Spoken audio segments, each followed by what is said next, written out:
guys, so if you're watching this video, you are probably watching because you are trying to learn how to do macrame, or you're interested in making something similar to this door hanger that I made. The materials that I used to make this, I used a wooden dowel, a pine wooden dowel. It was about $2 and something, just under $3 for the dowel. And I bought clothesline rope, which was actually really inexpensive. I needed a total of about 400 feet of rope to make this. So for clothesline rope, you can get 200 feet of rope for $20. And I bought 2 packages of those and 400 feet of rope and was able to do this. I have 12, let me see, 1, 2, 3, 4, 5, 6, 7, 8, 9, 10, 11, 12. So for 400 feet, I spent $40 to make this macrame, which is really inexpensive when you think of how much it is just to go buy a macrame door hanger, and really excited about that. You also need to buy some wall hangers so that you can actually hang your macrame up. And if you have those wall hangers and maybe you don't have anywhere to hang this up, like the chairs that I have it setting on, you can go ahead and hang up your wall hangers, hang your dowel on that, and start macrameing from there. But for me, I did it outside because I'm trying to do this tutorial. When you start cutting out your rope, you need to make sure that you are measuring each length of rope at 200 inches because, like I said, it's going to be divided in half.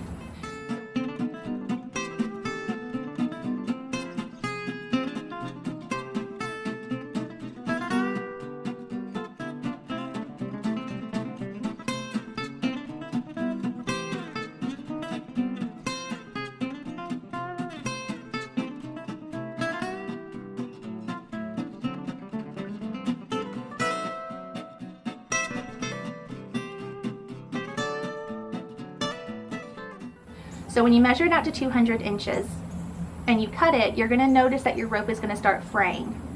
What you need to do is take your lighter, you need a lighter, take your lighter and just kind of heat up the edges of the rope so that you'll see that it kind of melts and it'll keep from fraying any further.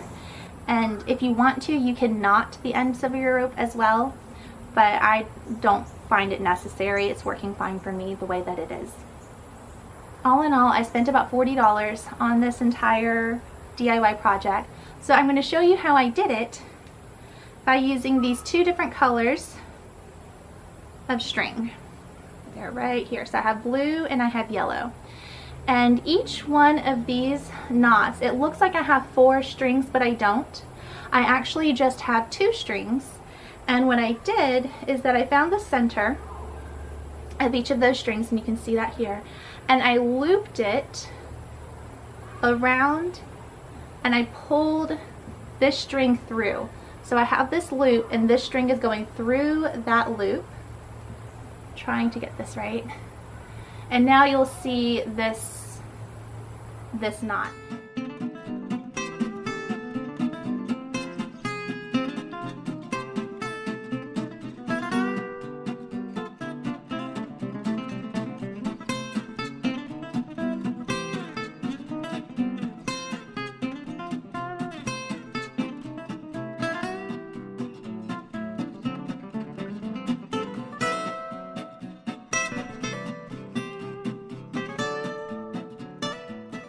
I've seen tutorials where they actually took string, and I'll show another example.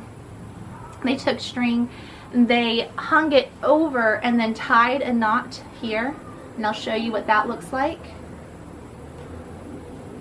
So if you were to actually just tie a simple knot to get it started, that's one way to get it started. I actually prefer this knot because if I decide to use a different size dowel, I can make it larger. It can fit a bigger size dowel, it can fit a smaller size dowel, however you want to use it. If you know you're going to be using this permanently, then tie the knot and you'll be fine. I'm using a pine dowel, and I know that over time, pine is a little bit weaker of a wood, so if it breaks, I can always transfer it to another one if I want to. So now that I have that set up, you have these 4 colors, or these 2 colors, I'm sorry, you have these 2 colors down here. And what I started with was this braid I guess it's not really a braid, but I'll show you what I did. So you take the two outer colors, and for mine, my two outer ones are my blue and my yellow. And I loop my yellow around the front, so I cross over the two in the middle, and essentially you're tying a knot around the two strands. So I wonder if you guys can see what I'm doing. I hope you can see this. But then the blue strand is going to go on top of that yellow line, go behind the two strands here, and then go inside this hole, like that. So what you'll have is you'll have a knot or a tie, and these two strands in the middle are going in between that tie. And kind of, maybe you can see that there. Not with my dark hair. There we go. And then you're going to do the same thing. So you take the blue, cross it over, take the yellow, and it goes in front of the blue, goes behind the two in the middle. It's hard to do with string. Behind the two in the middle, and then it goes behind and inside that. It goes inside that blue, and then you tighten it. And you'll see these two holes there. You don't see that here because I tightened it really tight. So if you tighten it really tight with a string, it looks a little wonky, but you'll get rid of that hole if you don't want the hole. For me, I have two little ones at home, so tying it really tight was imperative for me because I'm going to have to tie up these strands so that my youngest doesn't pull on it, and if she happens to pull on it, it's not going to ruin the actual pattern that I have here, because if she pulls on it, it's already tight. It's not going to get any tighter. And so that's basically what I did there.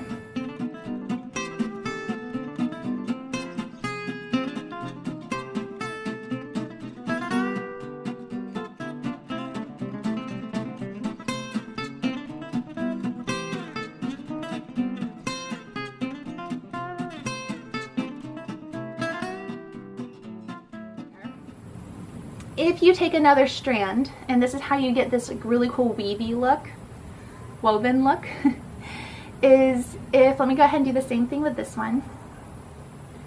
And I'm gonna tie these. So to get this woven look, you take these two strands from this side, and you take these two strands from this side, and you take the two most outer ones together, and those are going to be your center strings that go in between the knot again. And this one goes like this. And I'm going to put the blue in front of that one, like I did with the others. I'm hoping that you guys can see this. And you pull it through, like that. So then I have these two in the middle, and I have this tied around it. I hope you can see that. And then you'll do that again. This in the front. Oh, I can feel a breeze. It feels good. It's so hot outside. And then that. And then I'll tie these. Try and pull that straight. It's easier when you do this with rope than it is with yarn. So now you have this woven look that you can see here. So I have these two knots that are right here, and then I pulled the two strings together to make this knot, which is right here.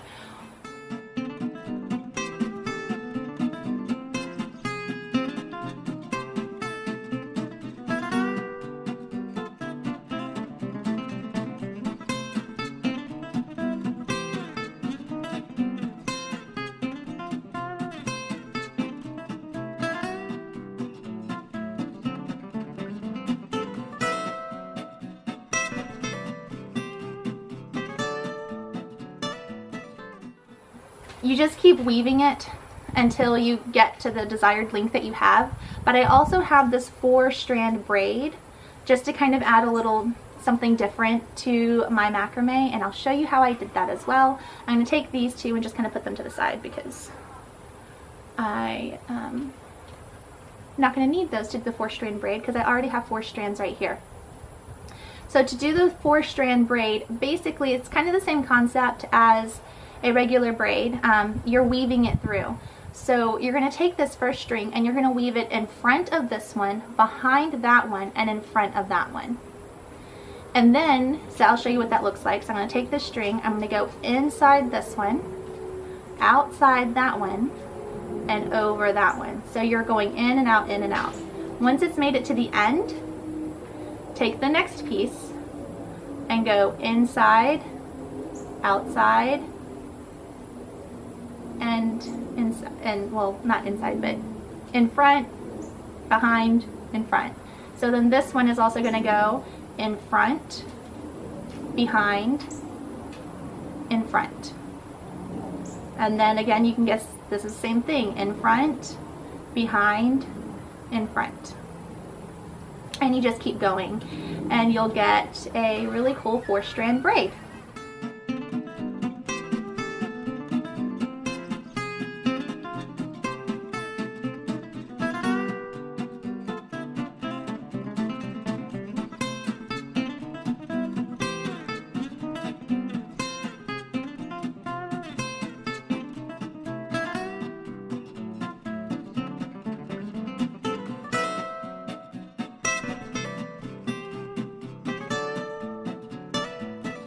And like I said earlier, I tied mine really tight. You can still see a little bit of the rope peeking through, but that's just because of the structure of the rope. It wouldn't tie that tight when I did the 4-strand braid.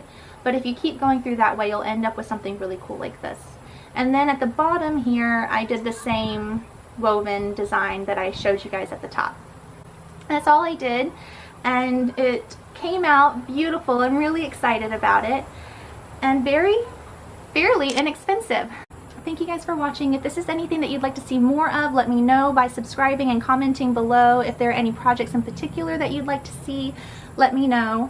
I'm really excited about starting this new channel. It's really going to be geared towards teachers, but also a little DIY twist because I love DIY projects and thought, why not document it? So subscribe below, comment below, and thanks for watching.